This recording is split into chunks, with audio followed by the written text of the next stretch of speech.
Hey there YouTube, Ruckman from Crew3 here with what is probably my favorite deck to play in Pioneer right now, Gruul Midrange. This hard-hitting strategy combines a selection of cheap early creatures, a smattering of 3-drops that are a board state unto themselves, and a powerful game ender at the top of the curve to secure the victory. And of course, this game plan is facilitated by one of the most exciting cards in Zendikar Rising. We're going to start the deck off with the customary 8 Elves. It's important in Pioneer Midrange to play our 3-drops as early as possible, and this deck is no different. Elvish Mystic and Longer Elves have been helping green midrange decks make the jump from 1 to 3 since the start of the format, and their impressive resume in Pioneer continues here, despite the deck's heavier focus on red. Of course, the Elves are our only sub-3 costed creature as we're bringing a playset of Burning Tree Emissaries. Emissary allows us to build a board quickly depending on how many we can combo chain into each other, or act as a free 2/2 lead-in for Galea of the Endless Dance, or one of the deck's 2 Reckless Bushwhackers. Since we're printing in Theros Beyond Death, I've been playing Galea in almost every aggressive deck I can fit her. We don't get any benefit from her tribal synergy, but it's very easy for this deck to utilize her attack trigger to help keep cards flowing in the late game, letting players spin the wheel and upgrade land drops into potential game-clinching spells. On the other hand, Reckless Bushwhacker gives the deck a bump in damage by giving our board +1/+0 in haste. However, it's only a 2 of in the deck because unlike its kicker predecessor, we only get the ability of Played for Surge. Now, Reckless Bushwhackers in the only Goblin we're playing, far from it. Next up are the 3-mana Goblin Board Builders and Goblin Rabblemaster and Legion Warboss. Anyone playing Standard in 2014 knows how quickly a Goblin Rabblemaster can take over a game. And while it didn't have as much time in the sun, an unanswered Legion Warboss can do just the same.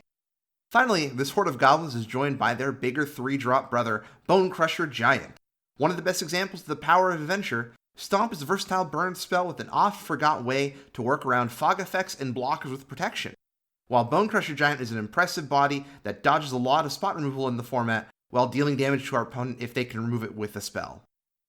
Creatures are the only thing we're playing. This deck is running a full place of Atarka's Command, a card that's been criminally underplayed in Pioneer so far. It's very easy to find 2 modes that will be relevant at all points in the game, of course my favorite being pumping our board and bolting our opponent. Atarka's Command also lines up nicely as a follow-up to an awkward late-game Burning Tree Emissary, or if drawn into from a clutch Galea trigger. And of course, it wouldn't be a red deck without Embercleave. This Excalibur lookalike just ends games on the spot, because who would have thought of free equipping 2-mana equipment with Flash that gives +1/+1, double strike, and trample is good? To help cast our spells, we're playing an honest mana base of 6 forests, 6 mountains, 4 stomping grounds, a Miser's 1-of Rootbound Crag, and of course, one of the cards that had me most excited in Zendikar Rising, 4 Crag Crown Pathway. That's right, no more awkward draws with Game Trail. Now Gruul has access to another guaranteed untapped dual land that helps bridge the land quality gap between allied enemy colored pairs in Pioneer, while we wait for the allied Fast and Pain lands to hopefully be reprinted in the near future. For the sideboard, we're bringing in a varied selection of burn spells that cover a wide range of intended targets, including 5 that can be brought in against the Menace of Standard, Omnath Locus of Creation. In this post-Zendikar Rising world, we're seeing a big uptick in aura-based strategies, so we're going to be playing a few copies of Return to Nature, and to round out the sideboard, we're playing Scavenging Ooze to help against graveyard strategies, Heroic Intervention to protect our board against Wraths, and finally Chandra Torch to Defiance to be brought in for matchups requiring us to slow things down and play a more methodical game. If the prospect of playing a deck with several must-answer threats, being supported by some of the best value-added spells in the Pioneer format piques your interest, I highly recommend taking this deck for a spin the next time you log into MTGO, fire up your webcam, or head out to the LGS for those lucky enough to do so.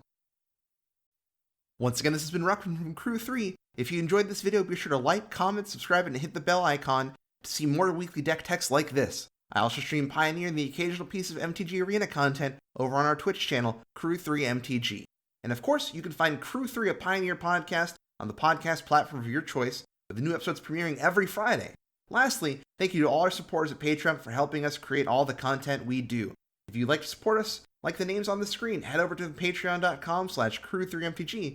I'll see y'all next week. Bye!